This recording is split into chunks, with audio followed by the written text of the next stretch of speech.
Praise the lord. కీర్తనల గ్రంథము 16, 17, 18 అధ్యాయాలు చదువుకున్నాము.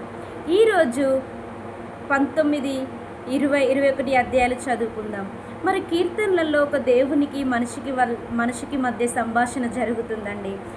దావీదు తన సమస్యలో, తన పోరాటాలలో మరి దేవుణ్ణి ఎలా ప్రార్థించాడు, మరి శత్రువులు తన మీదికి వచ్చినప్పుడు దేవుని దగ్గర ఎలా తగ్గించుకొని ప్రార్థించి ఆ శత్రువులను జయించాడో దాని విధముగా ఈ కీర్తనలలో కనబడుతుందండి. ఈ కీర్తనలు మరి అనేకులు చదవలేకపోతున్నారు. ఈ కీర్తనలు చదివినప్పుడు దేవునితో ఎలా మొరపెట్టాలి అనేసి మనకు ఈ కీర్తన ద్వారా మనం నేర్చుకోవచ్చు. దేవుని సన్నిధిలో ఎలా ప్రార్థించాలనేసి ఈ కీర్తనలు మనలో ప్రార్థన చేయటానికి ఇంకనూ బలపరుస్తున్నట్టుగా ఈ కీర్తన చదువుతున్న మనకి తెలుస్తుందండి. కీర్తనల గ్రంథము 19వ అధ్యాయము.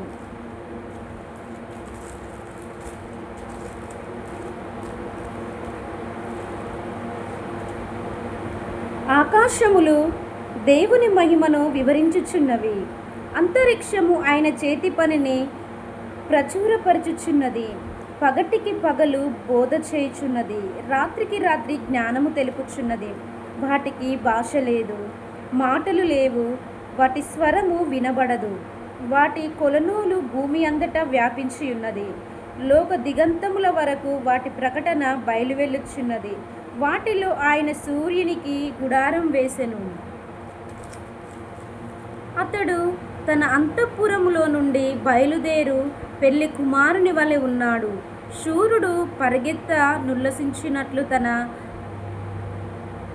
పథమునందు పరిగెత్త నుల్లసించుచున్నాడు. అతడు ఆకాశమును ఈ దిక్కు నుండి బయలుదేరి ఆ దిక్కు వరకు దాని చుట్టూ తిరిగి వచ్చుచున్నాడు. అతని వేడిమికి మరుగైనది ఏదియూ లేదు. యెహోవా నియమించిన ధర్మశాస్త్రము యథార్థమైనది, అది ప్రాణమును తెప్పరిల్ల చేయును. యెహోవా శాసనము నమ్మదగినది, అది బుద్ధిహీనులకు జ్ఞానము పుట్టించును. యెహోవా ఉపదేశములు నిర్దోషమైనవి, అవి హృదయమును సంతోషపరచును. యెహోవా ఏర్పరిచిన ధర్మము నిర్మలమైనది, అది కన్నులకు వెలుగునిచ్చును. యెహోవా యందైన భయము పవిత్రమైనది, అది నిత్యము నిలుచును. యెహోవా న్యాయవిధులు సత్యమైనవి, అవి కేవలము న్యాయమైనవి. అవి బంగారము కంటే విస్తారమైన మేలిమి బంగారము కంటేను కోరదగినవి. తేనె కంటెను జుట్టు తేనె దారల కంటెను మధురమైనవి. వాటి వలన నీ సేవకుడు హెచ్చరిక నొందును. వాటిని గైకొనుట వలన గొప్ప లాభము కలుగును. తన పొరపాటులు కనుగొనగలవాడెవడు? నేను రహస్యముగా చేసిన తప్పులు క్షమించి నన్ను నిర్దోషినిగా తీర్చుము. దురభిమాన పాపములో పడకుండా నీ సేవకుని ఆపుము. వాటిని నన్ను ఏలనీయకుము. అప్పుడు నేను యథార్థవంతుడనై అధిక ద్రోహము చెయ్యకుండా నిందారహితుడనగుదును. యెహోవా నా ఆశ్రయదుర్గమా, నా విమోచకుడా, నా నోటి మాటలు, నా హృదయ ధ్యానము నీ దృష్టికి అంగీకరములగును గాక. ఆమేన్. ప్రధాన గాయకుని దావీదు కీర్తన 20వ అధ్యాయము. ఆపత్కాలమందు యెహోవా నీకు ఉత్తరమిచ్చునుగాక. యాకోబు దేవుని నామము నిన్ను ఉద్ధరించునుగాక. పరిశుద్ధ స్థలంలో నుండి ఆయన నీకు సహాయము చేయునుగాక. సియోనులో నుండి నిన్ను ఆదుకొనుగాక. ఆయన నీ నైవేద్యములన్నింటినీ జ్ఞాపకము చేసుకొనుగాక. నీ దహన బలులు అంగీకరించునుగాక. నీ కోరిక సిద్ధింపచేసి నీ ఆలోచన యావత్తు సఫలపరచునుగాక.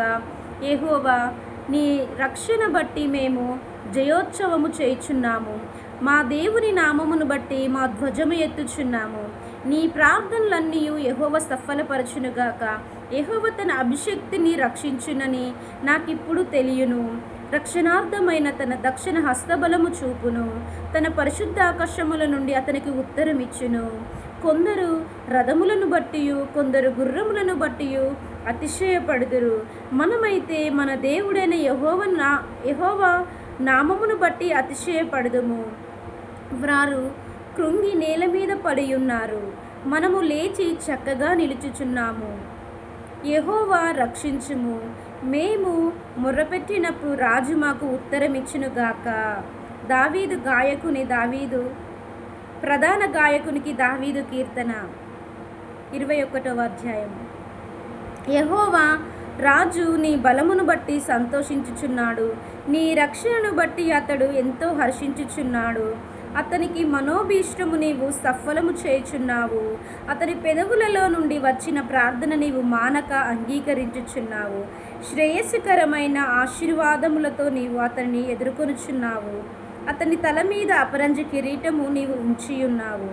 ఆయుష్ నిమ్మని అతడు నిన్ను వరమడగగా నీవు దానిని అతనికి అనుగ్రహించి ఉన్నావు. సదాకాలము నిలుచు దీర్ఘాయువు నీవు దయచేసి ఉన్నావు. నీ రక్షణ వలన అతనికి గొప్ప మహిమ కలిగను. గౌరవ ప్రభావములను నీవు అతనికి ధరింపజేసి ఉన్నావు. నిత్యము ఆశీర్వాద కారకుడుగా నుండునట్లు నీవు అతన్ని నియమించి ఉన్నావు. నీ సన్నిధిని సంతోషముతో అతన్ని నుల్లసింపజేసి ఉన్నావు. ఏలయనగా రాజు యెహోవాయందు నమ్మిక ఉంచి ఉన్నాడు. సర్వోన్నతిని కృపచేత అతడు కదలకుండా నిలుచును. నీ హస్తము నీ శత్రువులందరినీ చిక్కించుకొనను. నీ దక్షిణ హస్తము నిన్ను ద్వేషించి వారిని చిక్కించుకొనను. నీవు ప్రత్యక్షమైనప్పుడు వారు అగ్నిగుండము వలె అగుదురు. తన కోపము వలన యెహోవా వారిని నిర్మూలము చేయును. అగ్ని వారిని దహించును. భూమి మీద నుండకుండా వారి గర్భఫలము నీవు నాశనము చేసెదవు. నరులలో నుండకుండా వారి సంతానము నశింపజేసెదవు. వారు నీకు కీడు చెయ్యవలనని ఉద్దేశించిరి. దూరపాయము పన్నిరి, కానీ దానిని కొనసాగింపలేకపోయిరి. నీవు వారిని వెనుకకు త్రిప్పివేసెదవు. నీ వీటి నరులను బిగించి వారిని ముఖం మీద కొట్టుదెవు. యెహోవా నీ బలమును బట్టి నిన్ను హెచ్చించుకొనుము. మేము గానము చేయుచు నీ పరాక్రమను కీర్తించెదము. Praise the Lord. దయా కనికరం గల దేవా, నీకు వందనాలు, స్తోత్రములు తండ్రి. కృతజ్ఞతాస్తులు చెల్లిస్తున్న ఆకాశము తండ్రి నిన్ను కొనియాడుతున్నది ప్రభా. నీకు స్తోత్రం. అంతరిక్షంలో నీవు కలుగజేసిన వాడవు ప్రభా.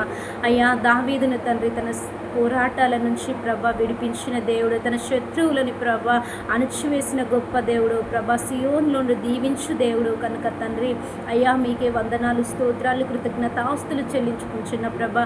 ఈ కీర్తనలు వింటున్న ప్రతి ఒక్క బిడ్డల్ని దీవించండి, ఆశీర్వదించండి. మీ రక్తంలో ముద్రించి వారి శత్రువులని ప్రభా అయ్యా చెదరగొట్టి ప్రభా తండ్రి దావీదుకి ఇచ్చిన అభిషేకమును, ఆత్మను ప్రభా, నీ బలమును తండ్రి అయ్యా ఈ కీర్తనలు వింటున్న బిడ్డలకు దయచేయమని చిన్ని కొద్ది ప్రార్థన అంగీకరించమని యేసుక్రీస్తు నామములో అడుగుచున్నాము తండ్రి. ఆమేన్. Praise the lord.